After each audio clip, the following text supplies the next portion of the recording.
Now mga kapatid, today is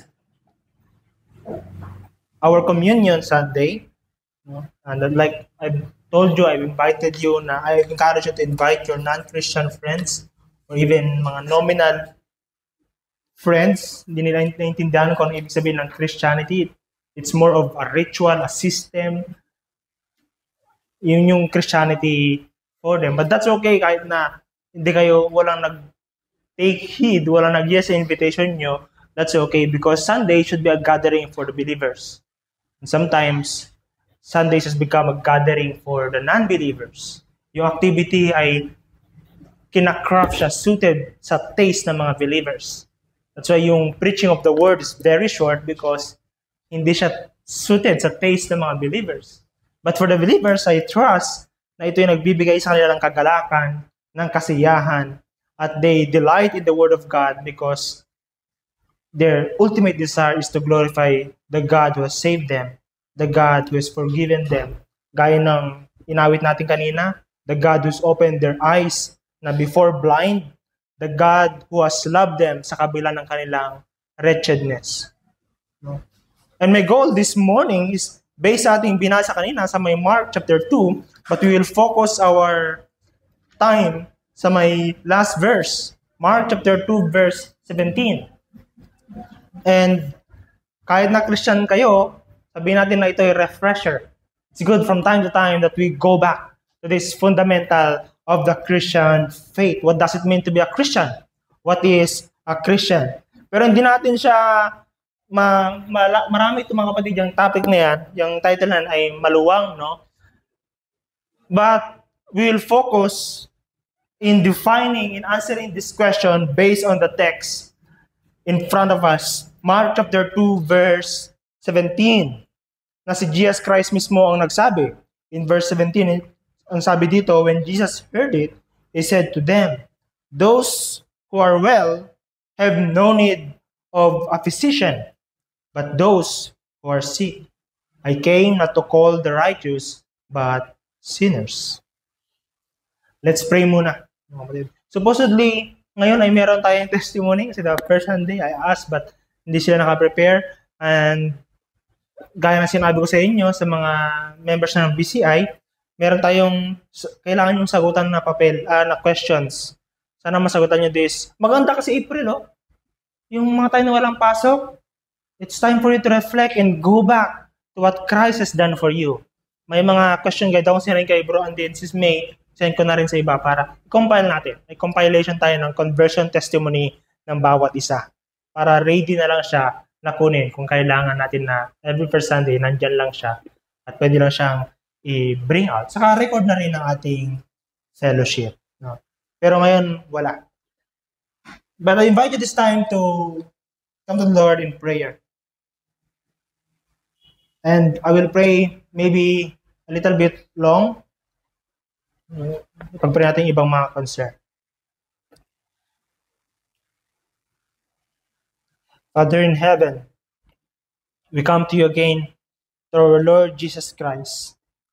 At ang aming mga puso ay punong-puno ng kagalakan dahil kami nakakalapit sa iyo ng walang pag-alinlangan, ng walang takot. But with assurance, O God, na sinasabi mo sa iyong salita na kami tanggap, na kami iniibig, na kami iyong mga anak sa pamamagitan namin Panginoon sa Kristo. At Father, throughout these past days, the past week, mas naging clear sa amin how helpless is the situation. We look at what's happening around the world, Panginoon. How the tension between countries ay mas naging mainit. The rumors of war, as we have said it in Matthew, ay mas napapakinggan namin at laging laman ng aming mga news feeds, ang mga social media, laging laman ng mga balita. Panginoon, mga balita ng lindol sa Myanmar and in Thailand, the wars happening in the Middle East and in Eurasia, the tension happening even in North America, di mga nangyayari economically sa South America. O God, kami po'y natatakot, kami po'y napapatanong kung ano nag-aantay sa aming future. And we are helpless, O Lord, sa sitwasyon na ito. We are at times anxious, and we bring our anxieties to you now. Grant us peace, grant us assurance that you are still God, sitting in the throne above the heavens. Naghahari ka magpakailanman at patuloy na kontrol ang mga bagay-bagay. Sa kabila ng katigasan ng puso ng mga tao, sa kabila ng mga distraction na dinadala ng tao sa kanyang sarili, kayo ang Diyos na natili magpakailanman. Kayo po ay aming Ama, kaya kami lumalapit sa iyo. Panginoon, nakikita din namin ang nangyayari sa aming sariling bansa, na kami highly divided. Even the church, Lord, ay highly divided. We say words to each other na mapanira at personal. Dala-dala ang mga biases. Nakikita namin ang mga kapatid sa panampalataya from different churches and different denominations. How they've wandered, Lord, from their confidence in you to putting their confidence in government and politics. Father, have mercy. Nakikita namin yung mga pangyayari sa aming paligid, yung matinding tagutom, kahirapan, pagkasira ng mga pamilya, at even sa aming education, kung gaano ka-poor, Lord, ang literacy among our youth. Panginoon, we look at all of this, even sa aming agriculture, how our farmers ay affected dahil sa mababang presyo ng mga bilihin ng kailang mga produkto at mataas na presyo ng mga pangunahing bilihin. Panginoon, we look at this, we hear the news, we read the news, at ang nararamdaman namin ay anxiety. And we feel sa aming sarili na wala kaming magawa. O Lord, we are helpless sa sitwasyon na ito. Lalo-lalo na, Panginoon, kapag tinitignan namin ang mga sarili, the desire to be holy is there. The desire to obey you without reservation is there. The desire, Lord, to live a life pure and holy. A life na trophy ng iyong biyaya, ng iyong kaligtasan. Lord, even when we look at ourselves, we are helpless. Now, Panginoon, we bring this helplessness to you. To you, Lord. Our helplessness sa mga nangyayari sa aming daigdig, nangyayari sa aming bansa at sa aming sarili, cause us to look to you.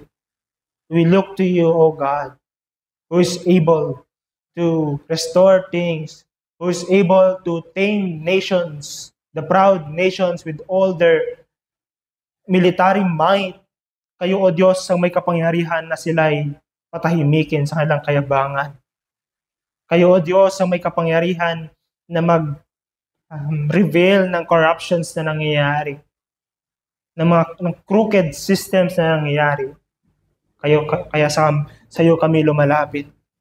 Kayo, O Diyos, ang may kapangyarihan na magpanumbalik ng mga relasyong nasira. Kayo, O Diyos, ang may kapangyarihan na tumulong at rescue sa amin upang makalakad kami sa iyong kalooban. Kaya sa iyo kami lumalapit. Sa iyo kami nagpapakumbaba. At umaasa, Panginoon, dahil kayo po ay nangako at tapat ka na nangako. Oh God, how long are you going to fulfill your word? How long are we going to wait na makita namin ang fulfillment ng iyong mga salita? Oh God, this time we pray, continue to assure our hearts, grant us peace sa aming mga espiritu, so that sa kabila ng mga pangyayari, manatili kaming kalmado sa iyo, manatili kaming sigurado sa iyo. At sa kabila ng mga nangyayaring kaguluhan, kami mga bearers ng kapayapaan, bearers ng iyong pagmamahal.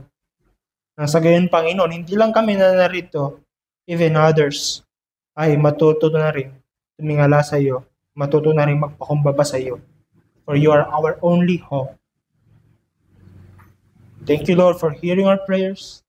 Now, Panginoon, as we dig into your word, we pray that you, Holy Spirit, teach us. Our Lord Jesus himself has said that you will be our teachers and you will teach us all things so that his joy may be our joy and that this joy will overflow sa mga community yung kinabibilangan namin. In Jesus' name, we pray. Amen. Amen. Thank you, Bro Andy, sa magandang PowerPoint natin. Now, this is timely nating i-go through.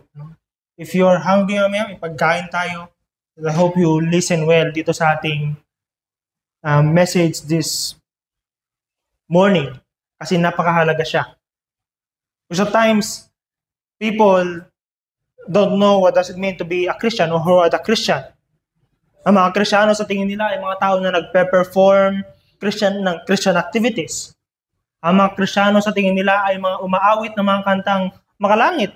Umaawit ng Amazing Grace. Umaawit ng The Lord is my salvation. O kay buti-buti mo, Panginoon. Ano bang mga awitin? Banal mong tahanan. Anima Christi. Sila, yun yung tingin nila. Mga Kristiyano umaawit ng mga bagay nito. I think it's, as far as our text is concerned, we must ask, bakit nila inaawit ang mga bagay na ito? Bakit sila Kristiyano?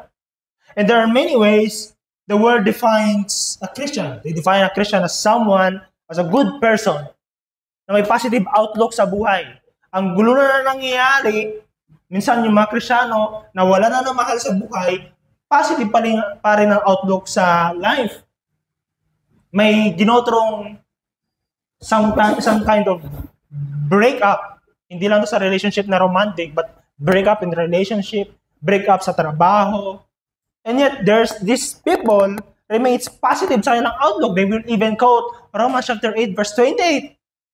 Sabi nila, all things work together for good for those who love God and those who are called according to His purpose. The world defined Christian that way. And sometimes, sa mga lugar na kung saan maraming kaguluhan, mga addiction, mga away-away, inuman, sugalan, imagine a kind of place like that.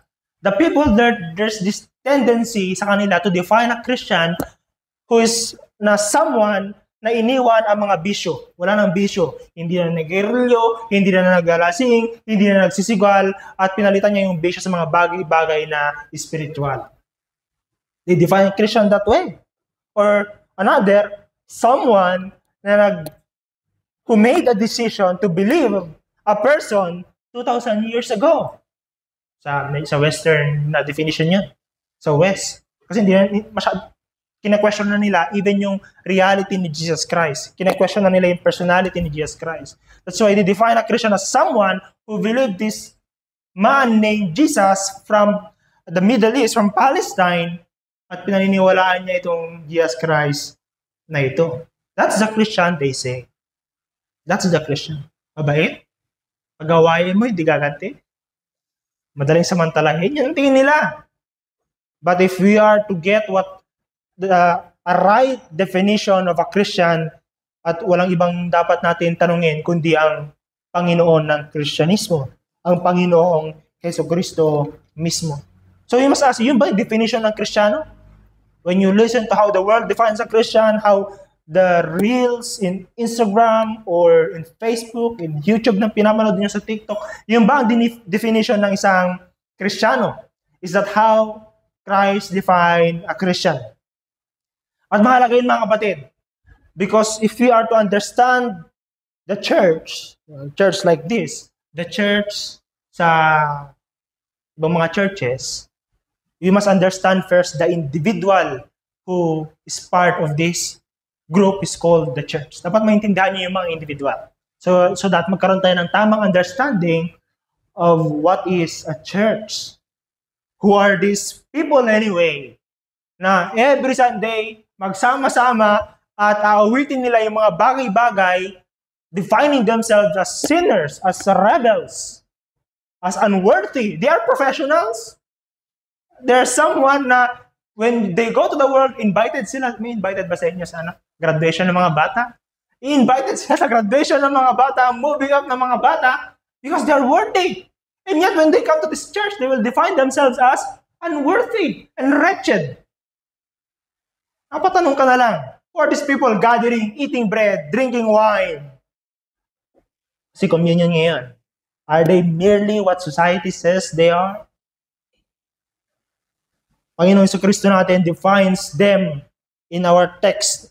Kaya nasa may verse 17, these people called Christians, sinabi ng Panginoong Jesucristo, are the very reason why He came.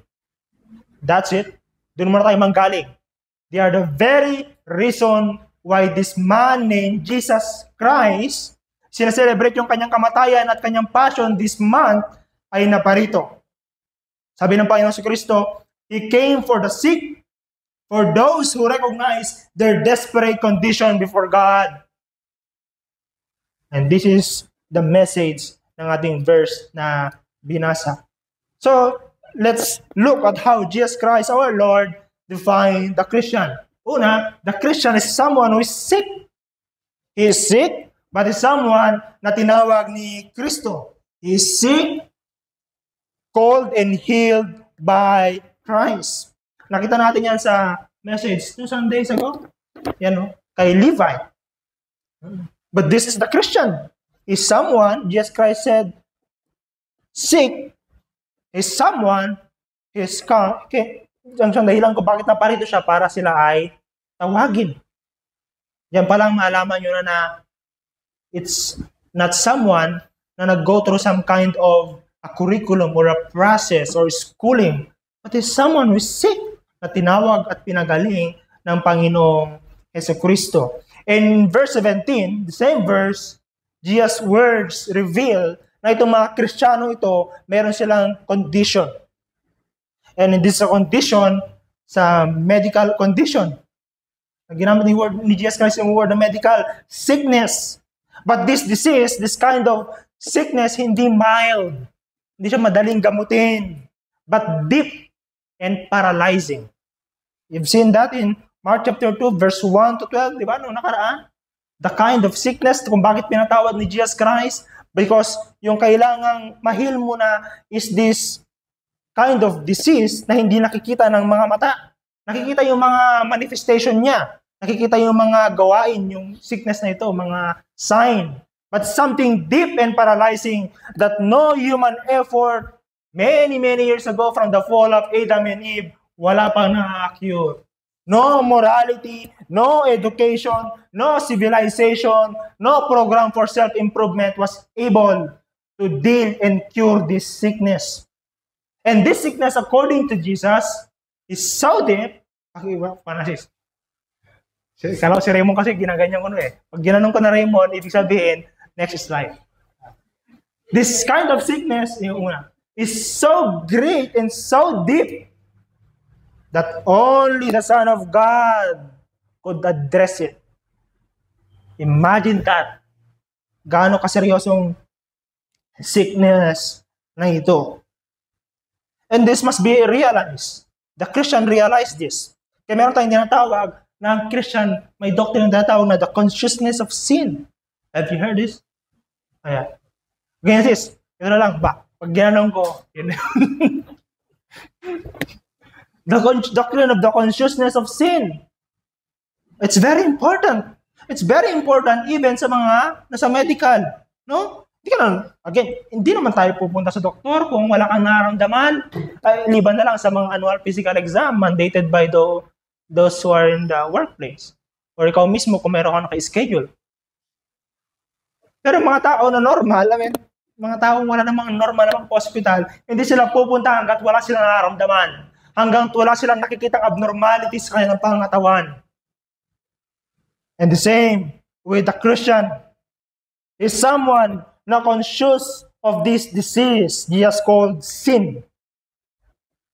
And before anyone can call upon a doctor, or in Christianity, the Savior Jesus Christ, they must first recognize this. They must first recognize their sin. Let's define a Christian based on what Jesus Christ has said.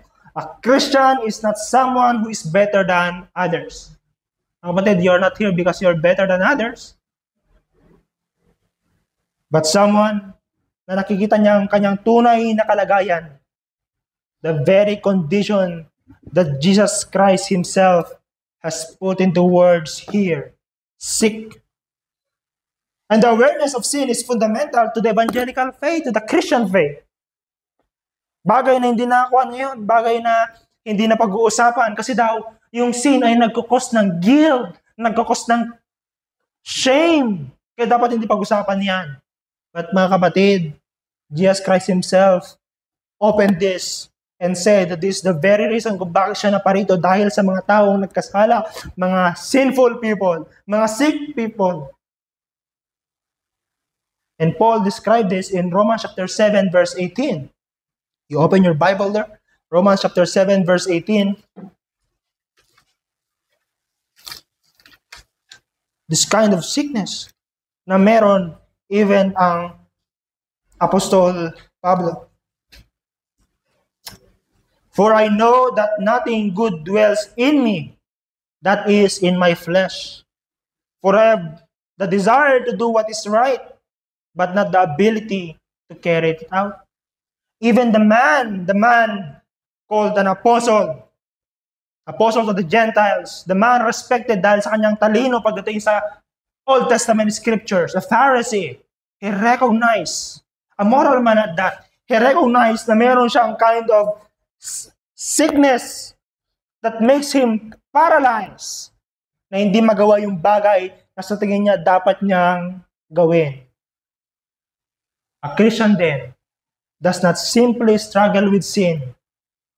Like the man apostle, he acknowledged that sin has corrupted his entire nature, even his thinking, to the core of his being. That's why like the apostle Paul, he asked, even Christian na, why do I think this way? I believe in Jesus, I study the Word, pero bakit ganito pa na ako mag-isip? Bakit ganoon pa rin ako umasta? Bakit nakapagsabi pa rin ako ng mga salitang mapanakit? Bakit nakagawa pa rin ako ng mga salitang ng mga bagay-bagay na later marirealize ko ay hindi tama? And upon searching yung kanyang sarili, he finds the answer in his own heart. That's why Jesus Christ Himself, the physician, diagnosed this condition.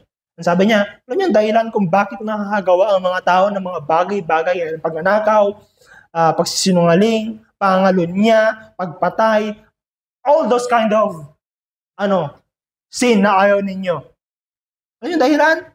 Because man, by nature, is corrupted. His heart is corrupted. The core of his being, what makes a man, corrupted yun. Sabi ng Panginoong Jesucristo. So the Christian, he recognized that his state is helpless. Helpless siya. Wala siyang magawa. No, magandang tanongin. Paano natin malaman na ang isang tao ay Kristiyano? Tanong kanina. Ito yung pwede nating itanong nyo sa kanya. How do you know if you're a Christian? Well, do you recognize the diagnosis made by the Lord of Christianity, the Lord Jesus Christ Himself? Have you come to humble realization that no personal striving na ginawa mo o ginagawa mo ngayon, no outward help, whether education, science, or even psychology and philosophy, can deal with your fundamental problem, the corruption of your nature, sin?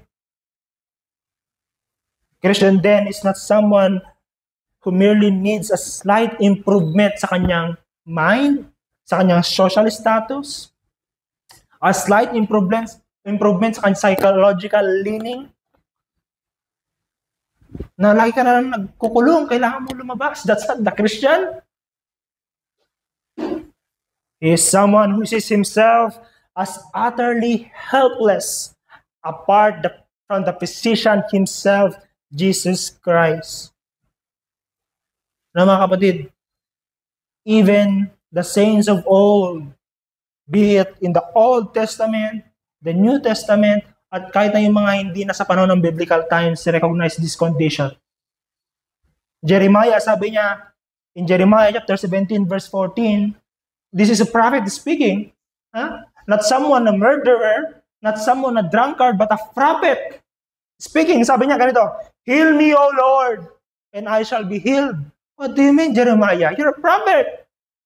And yet he cries out to God, heal me, O Lord, and I shall be healed. Or the man na binasa natin kanina, si Paul, the apostle. Oh, wretched man that I am, who shall deliver me from this body of death? Buhay siya. And when he looks at his own life, his own heart, after all those achievements, being a Pharisee of the Pharisees, being a prized student of Gamaliel, matalino, sabi niya, I'm a wretched man. You tell that sa mga magna cum laude, you wretched man. And ma-offend sila sa iyo. But this man, Apostle Paul, even after following Christ, even after being saved by Christ, he still recognized this kind of sickness na meron siya at napapatanong siya, who can save me? Who can deal with my problem? I've read this, I've read that, and yet until now, there's this problem in me. Hindi ko ma-deal. Charles Wesley, sa kanyang kanta na And Can It Be?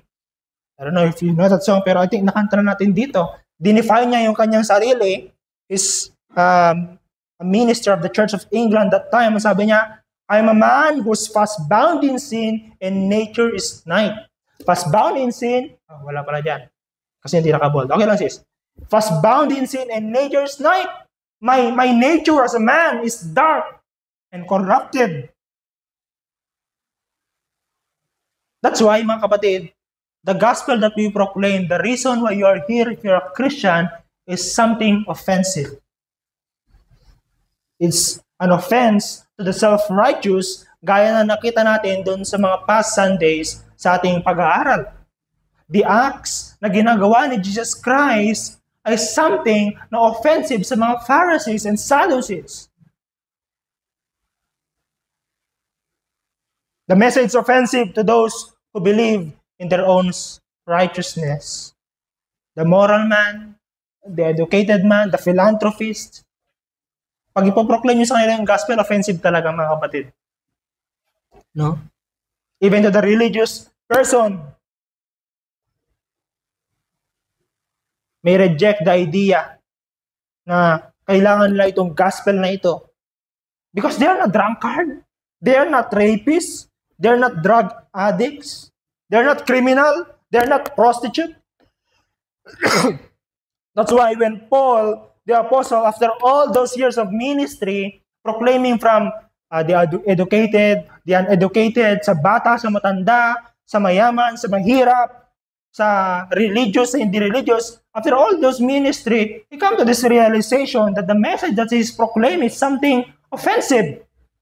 Offensive to the natural man. Sabi na Apostle Pablo sa 1 Corinthians chapter 1, verse 23, Christ crucified, yung bagay na sinaselebrate ngayong April, the Passion of Christ, sabi niya, is something na stumbling block to the Jews and folly to the Gentiles, which can be translated this way. No? The cross, the message of Christ dying to rescue the sinner like you and me, is something a stumbling block to the self-righteous Pharisees, to the self-righteous religious people, and foolishness to those who are educated or intellectual Greeks. Kasi when you proclaim the cross, mga kapatid, alam niyo ginagawa ng gospel? Sinasantabi ang lahat ng iyong achievements. It gives you a mirror that when you look at it, ay, hindi pa rin pala. Because it cannot deal with our fundamental problem. Kaya offensive siya. And the gospel that we proclaim does not praise man's achievements. Hindi tayo nagpupunta na nagpo-proclaim tayo ng gospel, yun ang ganda ng buhay mo. You have a business, kung sa plaza tayo nagpo-proclaim, no?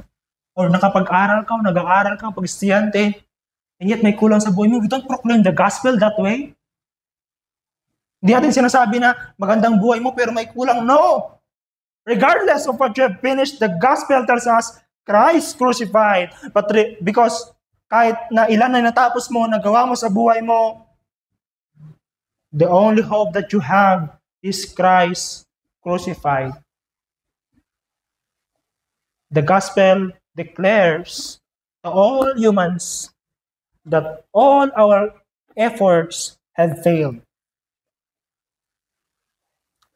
It has failed. All our efforts. It has failed to restore us to what was lost in the beginning, or in Genesis chapter 3. Until now, napapatanong pa rin ng mga tao, countries after countries, philanthropists, meeting with another philanthropist, politician meeting with other politician, discussing what can be done. Masisira yung mga pamilya, yung mga bata mas sumasaway, yung mga corrupt mas nagiging corrupt. What can be done? They're pinag-uusapan nila. And they design curriculum and programs and seminars, offering it for free. Yung iba may bayad. Pag rehabilitation, may bayad. Bayad yung family. Pagkalabas ng rehabilitation, balik ulit dun sa ginagawa. Or another kind of problem arises. At yun yung history, mga kapatid, paulit-ulit na ganon. Meetings after meetings, seminars after seminars, still, all have failed to restore what was lost in the beginning. You see, man, ginawa tayo ng Diyos in His image, to be bearers of His image, to reflect His glory, His love, His creativity, to reflect His person as He is the God who is intimate, personal. Ginawa tayo ng Diyos para doon, para sa kanyang kalawalatian. But sin separated us from Him. And all of what's going on, be it sa global, be it sa ating bansa, sa local, and even sa iyong sarili, brothers and sisters, all of those, the Bible will give us this one explanation. Ang dahilan niyan is this separation from God. Because of sin. And this is something contrary sa tinuturo ng marami, even churches right now. In their desire not to offend the professional, the rich, sinasabi nila ganito, you only need Jesus Christ. You only need to add Jesus Christ in your life. Okay ka na eh. Ang ganda ng buhay mo eh. You need to add Christ in your life. You're already good life. But you want your life to be better? Add Jesus. Or sa mga ayaw kay Jesus Christ, add some kind of knowledge, some kind of experience, add some kind of moral improvement, or kahit hindi Christianity, some religious discipline. But the Christian, the people gathering this morning or some other, baka may hapon siguro, will partake the bread and the wine, that itself, yung partaking ng covenant mamaya, mga kapatid, that's a declaration of what you believe. That's a declaration that you recognize na until now, even with all my achievements, kahit na minsan nakaka-proud, parang nakapagtapos kayo, mga kapatid. Until now, they are not enough and they have failed. And the Christian realizes that he needs more than just a tweak in life. He needs to be reconciled with the living God. But when he looks at himself, kapag ang Christian, tinitingnan niya ang kanyang sarili, he cries like the cry of Apostle Paul, wretched man that I am, who can deliver me from this body of death? Is that you? Kayo ba yun? Ikaw ba ito, mga kapatid? Who cry, wretched man that I am, who will deliver me? I've studied TULIP. I've studied the doctrines of grace and another iba pang doctrine. We've finished Heidelberg Catechism. But until now, wretched man that I am, who will deliver me? Nagbabaptize na ako, pero until now, wretched man that I am. Is this you? If this describes you, gaya ng tinitignan natin kanina, then, hindi doon nagtatapos Because the Bible tells us at ang ating Panginoong Jesucristo mismo nagsabi, ito nga niya sinabi, I came for this kind of people. I came not to call the righteous but sinners. Now, if you want to define the church, you can define it this way. The Christian community then is a gathering of those who know na sila ay sick and they have come to the only physician who can heal them, Jesus Christ. That's the Christian community. They're not here for some kind of mag-gather tayo para matulungan natin ang community. Oh, that's good and affirm, maganda yon. Mag-gather tayo para tulungan natin mag-aral yung hindi makapag-aral ng mga bata. Para tuligsayin natin ang corrupt na government. Oh, pwede rin. No? But that's not the primary definition of a church. The church is this bunch of former hypocrites and sometimes hypocrites pa rin. And wretched have gathered only for this reason. They recognize that they are sick and they recognize that there's only one physician who can heal them. The one who calls them. The one named Jesus Christ. Now, mga kapatid, if you are that person, Jesus Christ said that you are the reason why He came. No? Kayo, mamaya. Okay na yan, ano na. You are the reason why He came. Jesus Christ, let me declare this to you as by the authority of the Bible that we have read. Jesus Christ came for you. Pumunta ang Panginoon Jesucristo para sa iyo. Siya mismo nagsabi niyan, hindi ako. Those who partake of the Lord's Supper this morning, o yung mga evening news service nila, are people who partake of the Lord's Supper because they are good, but because Jesus came for them. You know, this kind of people, yung mga nagko-communion, they are the kind of people who are able to come on their own. They cannot come on their own. Kung iiwan mo sila, yung mga Kristiyano, sa kanilang sarili, they cannot come on their own. They don't want to come, actually. And what Jesus Christ has done, He came for them. In other words, the Christian is someone who can come and partake of the Lord's table, the Lord's Supper, because first, Jesus Christ came for them. Ay, maganda yung kwan ni Charles Wesley. Beautifully expressed. Kwento niya to ng kanyang salvation, pero kwento rin to ng bawat Kristiyano. They describe themselves as, long my imprisoned spirit lay, as bound in sin and nature's night. Yun yung sitwasyon ko dati. I'm bounded. I cannot come. My core is darkened. Nature's night. That's mean. Yun ibig sabihin nun.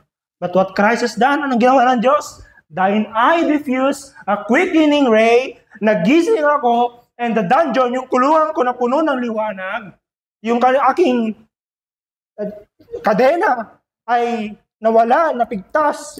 And now, Lord, I come to you. My chains fell off. My heart was free. My imprisoned heart was free.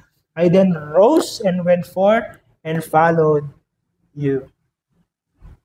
That's it. That's the Christian, mga kapatid. As far as Mark chapter 2, verse 17 is concerned. And we've seen that ang self-reformation have failed. The world have failed. Gaano man niya i-promote yung self-reformation in many ways or form, be it sa pamamagitan ng education or psychology or some kind of seminars, no, nagfe-fail pa rin. And the PNP, maganda naman yung motibo ng PNP, no? Yung they are partnering with pastors and churches because they are thinking that the church's main task is to make the bad man good. Helpless sila. Ang gagawin ng government natin, kukulong lang yung mga yun eh. So ang gagawin nila, the church. Because they've seen na meron naman talagang na-reform sa mga simbahan. You know, yung mga drug addicts dati, mga prostitute, mga magnanakaw, when they come to this church, paglabas nila, mga bait na sila. And that's why they misunderstood na ang kailangan ay religious education. Yun ang kailangan. But they misunderstood the problem. And the problem is this. They don't want to define, to diagnose the situation the way Jesus Christ diagnosed it. Because again, it's offensive. It's offensive. That's why, after all those programs of self-reformation, community transformation, hindi pa rin siya nangyayari. It's still proved failure. They think the real issue is a lack of obedience or lack of education or encouragement. So, anong ginagawa ng tao? They prescribe more laws, they gather and organize more seminars, more knowledge, but they fail to see the root cause. The world, since the beginning of the fall, has tried various ways to improve itself, but it remains broken. Why? Because man is not just uninformed or undisciplined. Pwede yun, mga kapatid. Pwede naman talaga yun. Pero you go to the informed and disciplined, there's still problem of greed, problem of lust sa mga lugar na ito. Man, as far as the Bible is concerned, is spiritually dead. And if we fail to grasp this, fail natin na maintindihan ito, we will fail to understand what a Christian community truly is, what a church truly is. Because the church is not merely a gathering of well-behaved people. It's a community of those pinagaling at transformed ng Panginoong Jesucristo. You go to this gathering in different churches, hindi na pinag-usapan to eh. Siguro nag-assume na yung mga pastor or they themselves don't know. I don't know. Because when you talk to the Christians ngayon na nagsabing Kristiyano, and you ask them why they're a Christian, ang sinasabi niya, because I do this, I do that, I did that, I don't do that, I don't do this.